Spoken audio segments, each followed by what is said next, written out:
This is the scene the following morning before the Mass. They had made a special space for a candlelight procession, but because there were so many present, only the priests and sisters were allowed to process, and for security reasons only the priests and religious were allowed to go to the apparition site.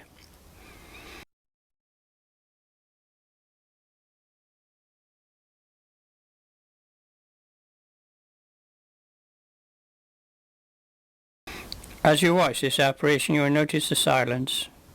What we should remember is to keep silent when we are in church, since Our Lady said at Aokpe, "Wherever there is the Blessed Sacrament, there must be absolute silence." Tell us a little bit about yourself. And the day before I got my mission appointment, I looked at the Gospel and my eyes came to the place where Jesus said, "I have sent you to reap a harvest that you have not worked for. Others have worked for it, and you have entered into the reward of their troubles." And this has been very true, because I've reaped a very big harvest. I've baptized thousands and thousands of people. I've opened over 100 churches. But all the time at the back of my mind were the words of our Lord, "Others have labored, and you have entered into the reward of their troubles." And this was true because for 70 long years, the average age of our priests who died on the west coast of Africa was in their 30s. Many died in their 20s. When I first went out, I thought to myself, where are the priests going to come from? If 40 years from now, to look after all these people, I had the impression this must be one of the best missions in the world, Dodoma where I was. And in actual fact, it's interesting that just 40 years after I arrived in Nigeria in 1955, a bishop was appointed, the first Dodoma, Bishop Fidelis Oga. So that was very pleasing.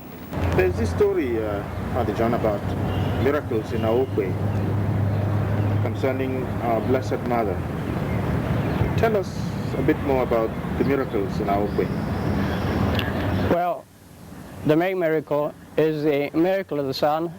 And Our Lady said that was the main miracle they would have there. So I was believing at first, but then I began to change.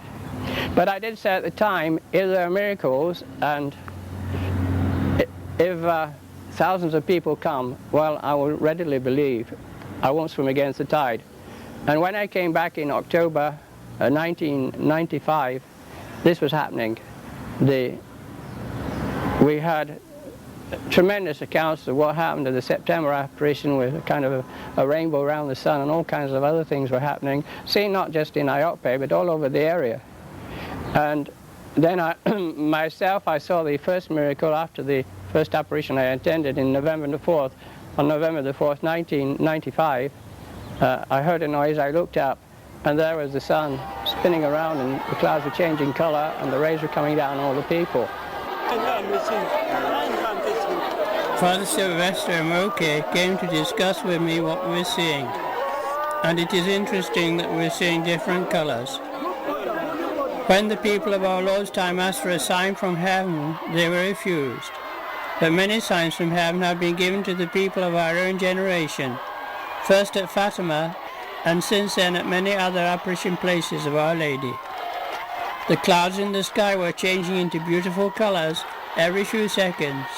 The sun was spinning round, and as Bishop Ganaka, quoting Christiana, said, Our Lady started to play football with the sun. The joy and happiness of all the people is only too evident.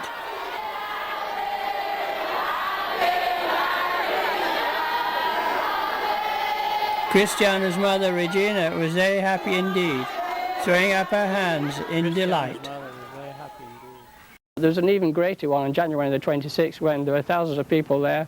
It was an even greater miracle, and hopefully we'll be able to give, in this video, we'll be able to give the soundtrack from that, some of that, and some of the pictures.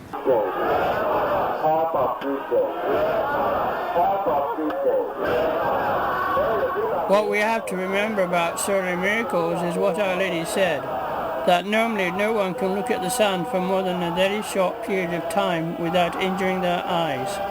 So no matter what people see when they're looking at a solar miracle, it's still a miracle because there is no damage to people's eyesight.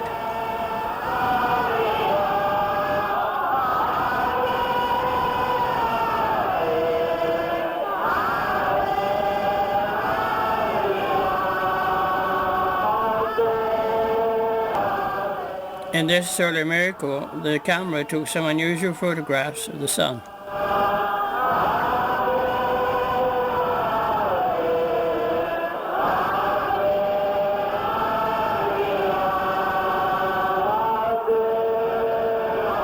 There have been other miracles. A blind man was cured on January, the first pilgrimage on January the 26th. They said his joy was tremendous after being cured from blindness, and there was another blind man cured in February.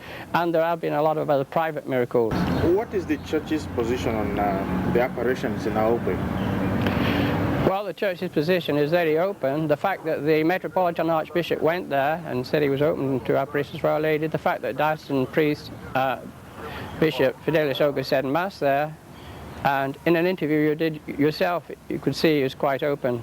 For me, when I heard of apparition in Obokolo, it didn't surprise me, because I was saying the parish priest is full of Marian issues. He was at a certain stage, actually, the one in charge of Marian movement of priests. And in his parish, there is all this talk about the Mary appearing in Medjugorje, Mary in other countries.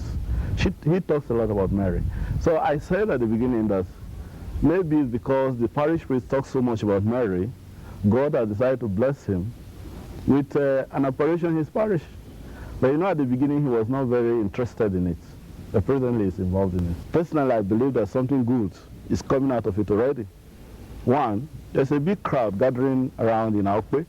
It's an opportunity for the church to preach the gospel through them, to use this medium for preaching the gospel of salvation, enlighten them on the faith, bring them closer to the sacrament, because many people are not so keen on the sacrament these days, especially the sacrament of reconciliation.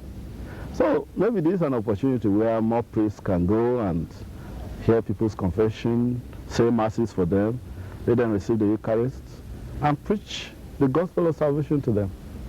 So whether we like it or not, it's an opportunity for the church. And something good will certainly come out of it. Tell us more about Christiana Agbo, the central figure in the Aokpe experience. How are we sure she's not just having hallucinations here? Well, it's a very good question. For some time I wasn't believing, but I never thought she was having hallucinations. As I said to the people, sometimes these things can come from the devil, and in my mind at all now, there's no doubt, so many things have happened.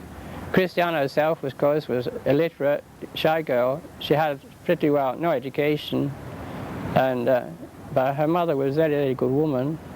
She was a remarkable woman, her mother, and but Christiana herself was very, very well, just what you'd expect, I suppose, a bit like Bernadette when she received the message for the first time in Lucia Fatima. But she was transformed as they were. Okay, hello and welcome. Christiana, when did you first see the lady?